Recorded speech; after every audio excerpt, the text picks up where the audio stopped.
अंजू जी, आपके लिए शायरी लिखा है, जरा ध्यान से सुनिएगा। मिस अंजू जी कहेंगे, किसी ने कहा इतना खूबसूरत कैसे लिख लेते हो।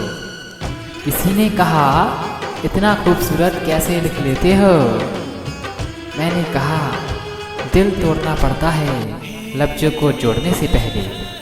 मैंने कहा दिल तोड़ना पड़ता है लफ्ज़ों को जोड़ने से पहले। मिस अंजू जी कहेंगे, ना किसी का दिल चाहिए ना किसी की जान चाहिए। ना किसी का दिल चाहिए ना किसी की जान चाहिए।